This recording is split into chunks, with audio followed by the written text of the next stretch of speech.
ఈ హత్య గురించి ఏదైనా సమాచారం ఉంటే అది వాళ్ళకి అందజేస్తే 5 లక్షల రివార్డు కూడా ప్రకటించారు. మేమే చంపినాము అని మీ దగ్గర ఏదైనా ఇన్ఫర్మేషన్ ఉంటే అది సిబిఐ వాళ్ళకి ఇస్తే ఒక 5 లక్షల రివార్డు కూడా మీకు వస్తుంది. మరి ఎందుకు అది వాళ్ళకి ఇవ్వట్లేదు? ముఖ్యమంత్రిగా బాధ్యత మీకు లేదు? మీ బాధ్యత మీరు చేయకుండా ఎంతసేపు కెమెరాల ముందు వచ్చి మా మీద నిందలు మోపడం ఇట్లా ఎందుకు చేస్తున్నారు? ఈ రాష్ట్రాన్ని మీరు పరిపాలిస్తున్నారు, ఇట్లా నిందలు మోపడం మీ పని మీరు చేయకుండా ఉండడానికి మీకు సిగ్గుగా లేదు? పదే మేము చేశామంటున్నారు, మా కుటుంబం చేశామంటున్నారు, సునీత కుటుంబం చేశామంటున్నారు. పోనీ జూన్ 2019 నుంచి మార్చ్ 2020 వరకు ఈ ఇన్వెస్టిగేషన్ మీ ప్రభుత్వమే చేసింది. ఆ టైంలోనే మమ్మల్ని అరెస్ట్ చేసిండొచ్చు కదా. మీరు వేసే నిందలన్నీ విడ్డూరంగా అనిపిస్తుంది. మీరు చేయలేకనే కదా ఇన్వెస్టిగేషన్ సిబిఐకి అప్పగించింది.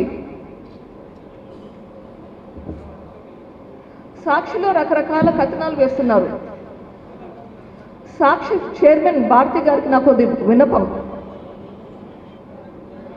మీ దగ్గర ఆధారాలు ఉంటే అవి దయచేసి ఇన్వెస్టిగేషన్కి ఏజెన్సీకి పోలీసులకి అప్పగించండి. ఇన్ఫర్మేషన్ ఉండి అది పోలీసులకు ఇవ్వకుంటే అది నేరం, ఇట్స్ అ క్రైమ్. మీ దగ్గర ఉన్న ఇన్ఫర్మేషన్ దయచేసి పోలీసులకి ఇవ్వండి, ఇన్వెస్టిగేషన్ చేయమని చెప్పండి. లేదా మీకు సిబిఐ మీద నమ్మకం లేకుంటే కోర్టుకు వెళ్ళండి, కోర్ట్ మానిటర్డ్ ఇన్వెస్టిగేషన్ అడగండి.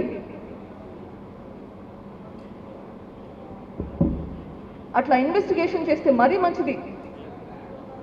సీతకు అగ్ని పరీక్షల బయటికి నిందలు లేకుండా బయటకు వస్తాం.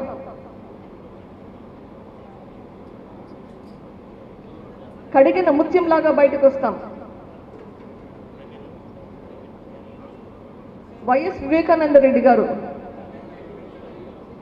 ఆయన దారుణంగా చంపబడిన రాత్రి వరకు మీరే చెప్తున్నారు, రాత్రి ఆ రోజు అంతకుముందు రోజు రాత్రి 11 గంటల వరకు ఇంటికి వచ్చినంత వరకు మీరు ముఖ్యమంత్రి కావాలని తాపత్రయపడుతూ ప్రచారం చేస్తున్నారు. ఇది మీరు కూడా ఒప్పుకున్న మాటే, మీరు అనే మాటే పదే అంటుంటారు. మరి మీకోసం అంత కష్టపడిన మనిషి మీద అంత దారుణంగా హత్య చేస్తే ఆ హత్య వెనుక ఉండే కుట్రకోణాలన్నీ బయటకు తీయాల్సిన బాధ్యత మీకు లేదా? ఇంకా ఎక్కువ ఉండాలి. మీకోసం ఎన్ని త్యాగాలు చేశాడు ఆయన. ఆయన పదవి కూడా త్యాగం చేశాడు కదా. మరి ఆ మహానుభావుని మర్చిపోయారా? ఆయన చనిపోయాక ఒక్కసారైనా ఆయన జయంతికి కానీ ఆయన వర్ధంతికి కానీ ఆయన సమాధుల దగ్గరికి వచ్చారా?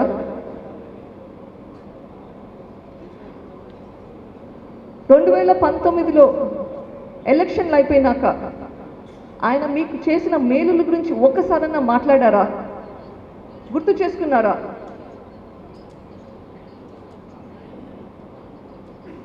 అన్నం పెట్టిన చేతిని నరకడమే కాకుండా ఆ నైరాన్ని ఆయన కుటుంబ సభ్యుల మీదకే నెట్టడం, ఆ కుటుంబాన్ని అడుగడుగునా వేధించడం, వారి వ్యక్తిగత మీద బురద చల్లడం మనం చూస్తున్నాం.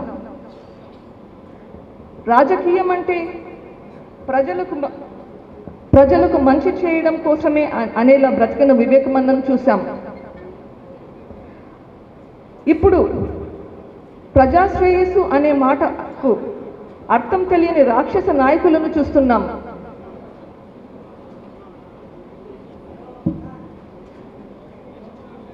తండ్రిని కోల్పోయిన దుఃఖంలో తల్లడిల్లుతూ న్యాయం కోసం పోరాడే ఆడకూతురు ఒకవైపు, చంపిన వాళ్ళు, చంపించిన వాళ్ళు, వాళ్ళని రక్షిస్తున్న ప్రభుత్వము, వీళ్ళందరినీ ఒకవైపు చూస్తున్నాం.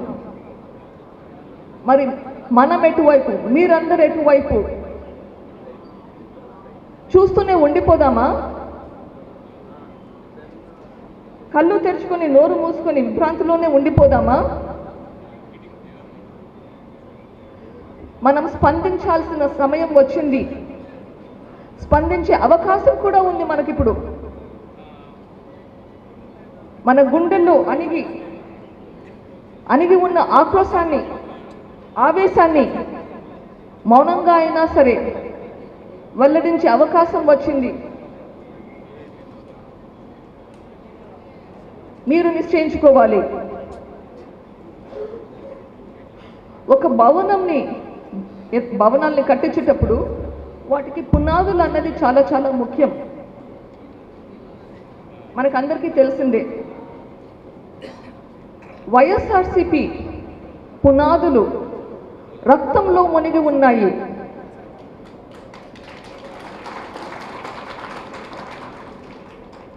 వివేకానంద రెడ్డి గారి రక్తం, కోడికత్తి శ్రీను గారి రక్తం,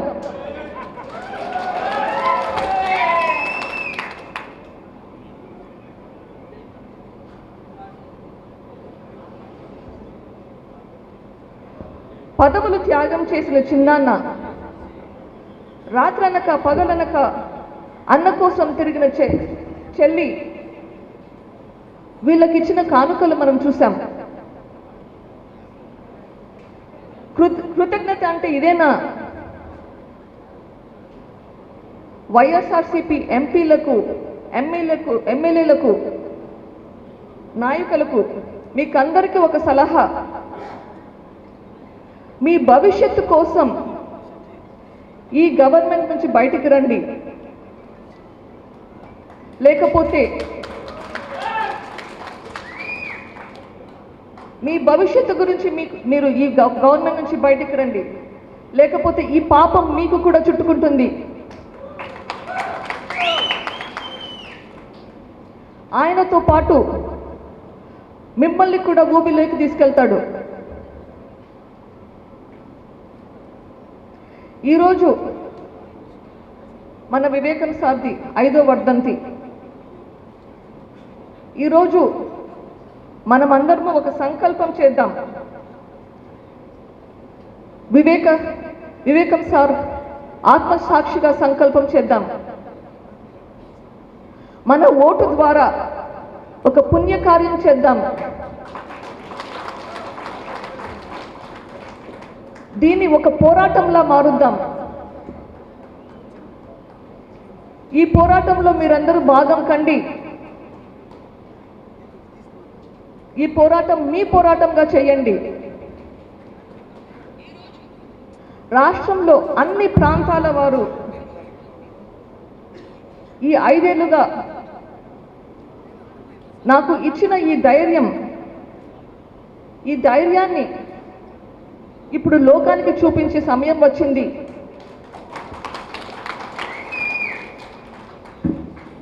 ఈ ధైర్యాన్ని మన ఓటు ద్వారా వివేకం సార్ను చంపిన వాళ్లకు చూపిద్దాం.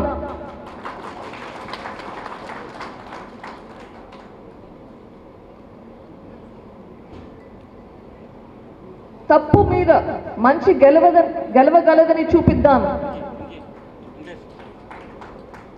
అబద్ధం మీద నిజం గెలవగలదని చూపిద్దాం. అన్యాయం మీద న్యాయం గెలవగలదని నిరూపిద్దాం.